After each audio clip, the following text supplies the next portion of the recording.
संभल में 3.5 करोड़ की बीमा राशि हड़पने के लिए डबल मर्डर। पुलिस ने 7 आरोपियों को किया गिरफ्तार। 2 की हत्या के बाद आरोपी तीसरे व्यक्ति की हत्या की रच रहे थे साजिश। दरअसल संभल की रजपुरा पुलिस ने ऐसे 7 लोगों को गिरफ्तार किया है जिन पर 2 लोगों की हत्या करने का आरोप है।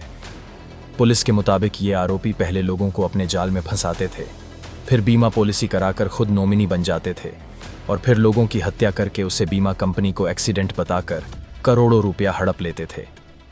पुलिस लगातार इस गिरोह का भंडाफोड़ करने में जुटी हुई है। इसी क्रम में पुलिस ने 7 लोगों वेद प्रकाश, सुनील कुमार, ओम प्रकाश, प्रेमचंद, निर्देश, कमल और उदय भान को गिरफ्तार किया है। संभल से अंजुम इशरत की रिपोर्ट। अपराध एवं अपराधियों के विरुद्ध प्रभावी कार्रवाई करने के क्रम में जनपद संभल की पुलिस टीम द्वारा निरंतर अंतर्राज्यीय बीमा गिरोह के सदस्यों के विरुद्ध कार्रवाई की जा रही है। इसी के क्रम में आज जनपदीय पुलिस द्वारा एक ऐसे गिरोह का खुलासा किया जा रहा है जिन्होंने बीमा क्लेम की राशि को हड़पने के लिए अभी तक 2 हत्याओं को एक्सीडेंट का रूप दिखाते हुए कारित किया है और 1 हत्या की प्लानिंग इनके द्वारा की जा रही थी। पूरा घटनाक्रम इस प्रकार है कि जो हमारा मूल मुकदमा था 13/25 जो कि थाना रजपुरा पे पंजीकृत था, जिसमें पहले 2 अभियुक्त ओंकारेश्वर मिश्रा करण और अमित पकड़े गए थे, उसी में एक अन्य अभियुक्त शाहरुख की गिरफ्तारी फरवरी 2025 के अंदर की गई थी।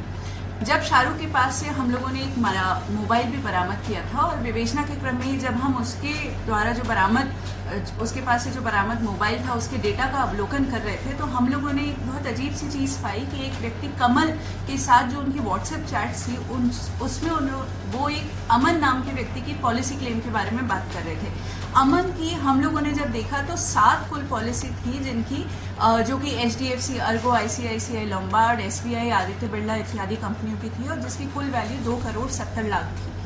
अमन की क्लेम की बात चल रही थी। हम लोगों ने ये भी देखा कि उसकी एक FIR जो कि जिसमें कि उसकी मृत्यु एक्सीडेंट से होना दिखाई गई थी, जो कि थाना रहरा जनपद अमरोहा पे मुकदमा पंजीकृत था, वो थी।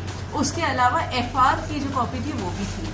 क्लेम के डॉक्यूमेंट्स को जब हम लोगों ने गहनता से देखा तो उसके अंदर PM रिपोर्ट और पंचनामा भी संलग्न था और PM रिपोर्ट को जब देखा गया तो अमन के शरीर पे एक्सीडेंट की चोट दिखाने के बावजूद पूरे शरीर पे कहीं पे भी कोई खरोच भी नहीं थी और मात्र सर पे 4 बड़ी इंजरीज थी, जिसमें 2 चोटें 3/5 सेंटीमीटर की बोन डीप इंजरीज थी।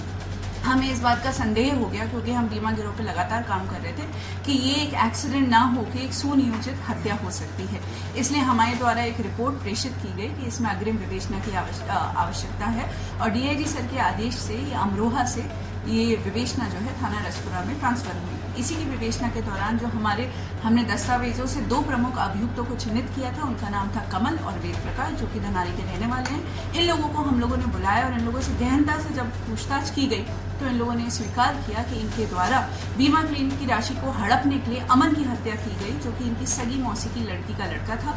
इनकी मौसा जी की डेथ हो चुकी थी और मौसी की लड़की की भी डेथ हो चुकी थी।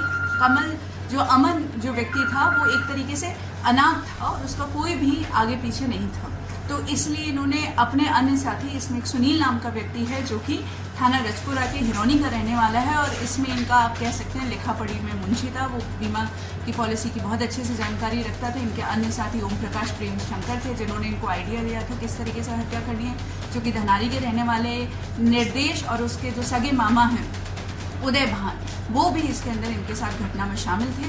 ये लोग सुनियोजित तरीके से पहले इन्होंने इस बच्चे के साथ पॉलिसी कराई 2,70,00,000 की, फिर इससे ये लोग धनारी से लेकर गवां से होते हुए ये लोग रहरा थाना में पहुंचे, जो कि एक सुनसान सा क्षेत्र है, जंगल है वहाँ पे।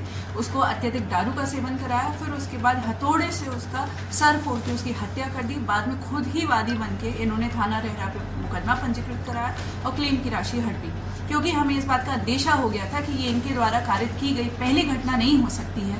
तो इनसे गहनता से और पूछताछ की गई। उन्होंने पूछताछ में फिर से कबूला कि इन्होंने एक अन्य व्यक्ति सलीम, उसी की भी बिल्कुल इस तरीके से हत्या करी थी, जिसकी हत्या में एक बाबू नाम का शख्स भी शामिल था। सलीम भी इसी तरीके से नवयुवक था, जवान था, उसकी भी पहले हथौड़े से सर फोड़ के थाना रहरा क्षेत्र में ही हत्या की गई और उसके ऊपर गाड़ी चढ़ा दी गई, ये दिखाने के लिए कि उसकी जो मृत्यु है वो भी एक्सीडेंट में हुई है। सलीम की मृत्यु से ये लोग 78 लाख रुपए का क्लेम ऑलरेडी पा चुके थे। इसकी अमन की मृत्यु के बाद अभी तक ये 20 लाख रुपए का क्लेम पा चुके थे। इन लोगों की साजिश के तहत ये लोग, जो ओम प्रकाश है उनके सगे जीजा रमेश की भी हत्या करने वाले थे, उसके नाम पे ये लोग 4 पॉलिसी अभी तक करा चुके थे। एक बहुत ही क्रूर गैंग है जो कि ऐसे व्यक्तियों को चिन्हित करता है जो कि नवयुवक है, क्योंकि उनका प्रीमियम कम लगता है और बीमा का क्लेम का पैसा उन्हें ज़्यादा मिलता है। उन लोगों को चिन्हित करते हैं, बर्बरता पूर्वक उनका सर फोड़ के उनकी हत्या कर देते हैं और उस हत्या को एक्सीडेंट का रूप दिखाते हुए बाद में क्लेम की राशि को प्राप्त कर लेते हैं। इन लोगों को हत्या का दोषी मानते हुए आज मुकदमा अपराध संख्या 345/23 में अंतर्गत धारा 420, 302, 201, 475, 120B IPC में गिरफ्तार कर न्यायिक अभिरक्षा में भेजा जा रहा है। मैम, कितने मामलों के इस तरह की जो बीमा गैंग के, तो कितने आरोपी अब तक जेल भेज चुके हैं? ये जो हमारी गैंग है, इनके द्वारा 2 हत्याएं की गई हैं और उसके अलावा 1 हत्या की इनकी प्लानिंग थी, परंतु इससे पहले जनपद संभल की पुलिस द्वारा 2 इसी तरह की हत्याओं का अनावरण पिछले 10 दिनों में किया गया है। एक थाना चंदौसी के अंदर एक दरियाब नामक विकलांग व्यक्ति की इसी तरीके से हत्या की गई थी और बाद में उसे एक्सीडेंट का रूप दिया गया था। अभी हाल ही में थाना भैजोई में एक व्यक्ति जिनका नाम नवीन है, उन्होंने अपने सगे भाई संजय को ई-रिक्शा से धक्का मारकर और बाद में उसका सड़क पर पटक कर उसकी हत्या कर दी थी और उसे एक्सीडेंट का रूप दिखा के बीमा का क्लेम लिया था। मैम, मृतकों की इसमें मैम जो कितनी पॉलिसी अभी तक जो है कराई गई थी इसमें जो, और कितना क्लेम अभी उन्होंने ले लिया? तो जैसा कि मैंने आपको पहले ही प्रेस ब्रीफिंग में बताया है कि सलीम नामक व्यक्ति की इन लोगों ने कई पॉलिसी कराई थी। उनका एक मणिपाल का 50 लाख रुपए नहीं आया था, उसके बावजूद उनके पास अभी तक 78 लाख रुपए आ चुके थे। उसके अलावा जो अमन है, अमन की इन लोगों ने 2 करोड़ 70 लाख की पॉलिसी कराई थी। 20 लाख रुपए का क्लेम ये अभी तक प्राप्त कर चुके थे। जिनको ये मारने वाले थे उनकी ये 4 पॉलिसी काफ़ी अच्छे वैल्यू की अभी तक करा चुके